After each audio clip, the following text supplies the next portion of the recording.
much. Learning how to be creative. It's July. Wake up early. Be creative at home. I've been playing a lot of video games, which I never thought that I would do. It only took a pandemic to get me to be a gamer. And now you're sitting inside in the air conditioning playing games. It's a perfect plan. Drinking. I got Capri Suns. Nice. It's like I'm going back in age. What are you, 12 again? That's what I'm saying. My youth has returned to me. This is good news. I gotta start doing that too. I turn 30 next year, so I'm like, if I could just make myself younger, I'm gonna be in my 30s. Just let that sink in for the rest of the show. I've been there. You've got a ways to go. You've got a ways to go until you catch me. You never will. All right, guys, you know what time it is. We've got 6 things you should know. And number 1 on our list, Shreveport Mayor Adrian Perkins has issued an executive order that now requires everyone to wear a face covering or a mask if you are going to be entering a business. Now, that decision was made after the number of hospitalizations has reached the levels that we saw back in May when the virus first peaked. This order will apply to all businesses that interact with the public, and of course it applies to all customers, with the exception, of course, of those with medical conditions that prevent one from wearing a mask. So Perkins said the Shreveport Police Department will be enforcing this mandate, and businesses will be issued documented warnings on their first violation and up to a maximum fine of $500 on their second violation. Perkins is expected to sign that order late today or early in the day tomorrow, but it will go into effect Wednesday, July 8th. That's tomorrow at 5 p.m. and it will remain in effect until 11:59 p.m. on August 8th. There you go, guys. So there's no way around it, so make sure that you grab you some mask. And with this new mandate in place, it's really important for all of us to understand the level of risk that we're facing while we try and continue living in this new normal. So we want you to take a look at this risk chart, which can be found online. All you have to do is search COVID-19 risk chart. It was published by the Texas Medical Association, and it rates activities on how risky they are from 1 to 10. In this chart, you'll see a variety of activities. For example, opening the mail, which on the chart is listed as a 1, which means this is a low-risk activity compared to, let's say, going to a bar, for example, which is listed as a 9, putting it in the high-risk category. Using this chart, you can assess the risk you are taking if you are taking part in any of the activities. But when it comes to wearing a mask, it's best to do so if you will be in any public place, if you're in close proximity to more than 3 people. Yes, so essentially that's how they are ranked, is how many people are you coming in contact with. And when you go to a restaurant, I know that some places are having you wear a mask whenever you go inside or whenever you get to the table, you take it off. And I didn't really understand the logic behind that. Right. Obviously, whenever you're walking to the bathroom or you're walking to your table, you're not 6 feet away from people. Sure. But whenever you get to your table, you are. So you see, like, I wasn't really understanding that. I was like, well, that makes no sense. Like, why can you still take the mask off if you're inside? But yeah, you're more confined space, maybe with people that you know. And for example, there's playing basketball. It's a high-risk activity according to the list there as well. So I know.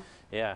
All right, guys, so make sure that you are careful, you wear your mask, and then you can, like I said, you can find that chart online. All you have to do is Google COVID-19 risk chart, and you'll be able to find it. Okay. Moving on, Country Music Hall of Famer Charlie Daniels has died at the age of 83. His publicist said he died of a stroke yesterday at a Tennessee hospital, and Daniels fused traditional country with southern rock, gaining fans across genres. He was best known for The Devil Went Down to Georgia, with its talking blues styles and searing fiddle riff. Yeah, that's right, and the folktale earned him a Grammy for Best Country Vocal Performance. It also netted him a role in the 1980 blockbuster movie Urban Cowboy.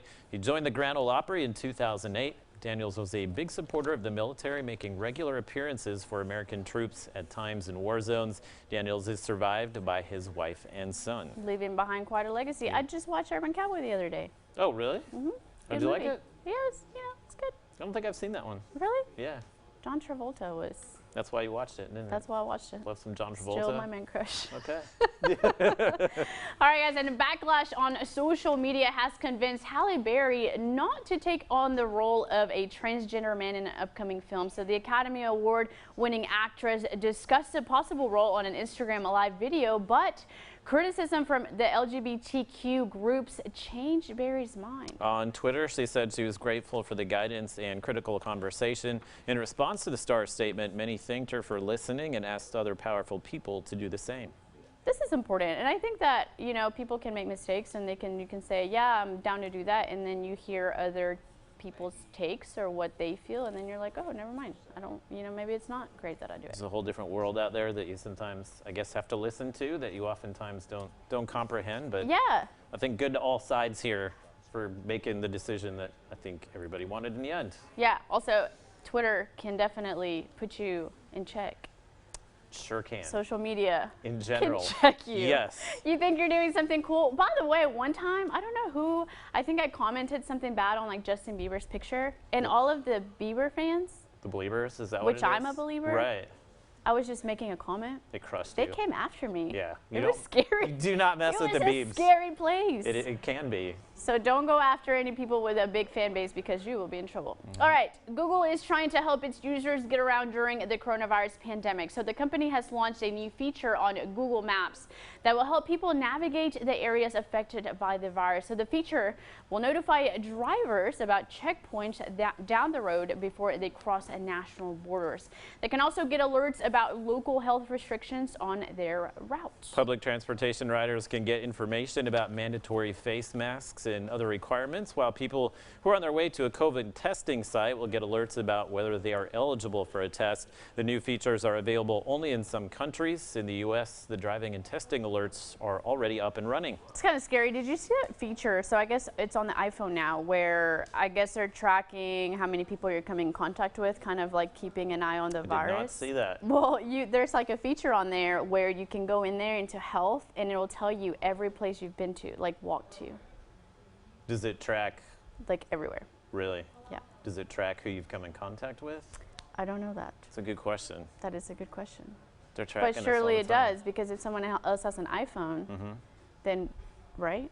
I think that's the plan, is that eventually you can, like, let's say you have it, and then you can enter that information so people with the phones that have been near you know that maybe they have come in contact with it. Yeah. So I think this is kind of where that may be going. Which is a little scary. Some people might feel like that's a little invasive, but hey, I guess if it helps you not get it, then that would be good. And the more you stay home, probably the safer you are. And the more you wear a mask. Safer you are. Stay home and wear a mask. Okay, carnivores, you won't need much of an excuse to indulge today because July 7th is a National Macaroni Day. Contrary to popular opinion, the name macaroni did not come from its shape. According to the National Calendar Day website, macaroni was named after the type of dough that's used to make the noodles. When it comes to cooking with macaroni, the sky's the limit. The noodles can be used in countless ways, including in casseroles, hot dishes, soups, and salads. To celebrate the holiday, you can make your favorite macaroni dish and enjoy. You like macaroni? Love macaroni. You do? And cheese. The cheesier, the better? I like cold pasta with macaroni too sometimes, but macaroni and cheese, next level. You can't beat it.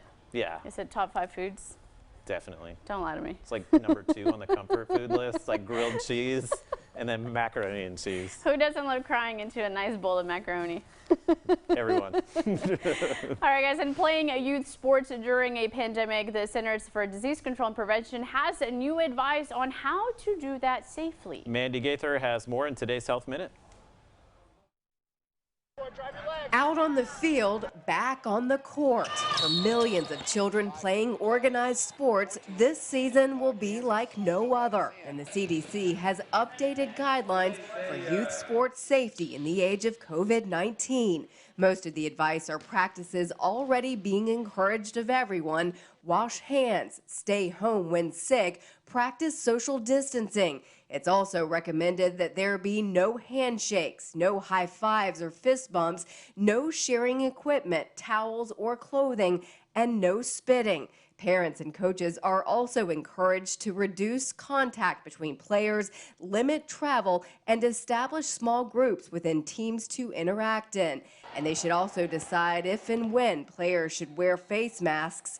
Staff and spectators are also advised to wear face coverings. The CDC says coaches should educate players and parents about new safety measures, ensure conditions are sanitary, and remain diligent about social distancing. For today's Health Minute, I'm Mandy Gaither. All right, guys, we have to take a quick break, but when we return, we're talking summer camps for your kids that will awaken their artistic side. Also, later, I'm telling you how to achieve a wider smile without giving up your coffee. We are also headed to the kitchen for a sweet treat to brighten up this rainy Tuesday. Stay with us. We'll be right back.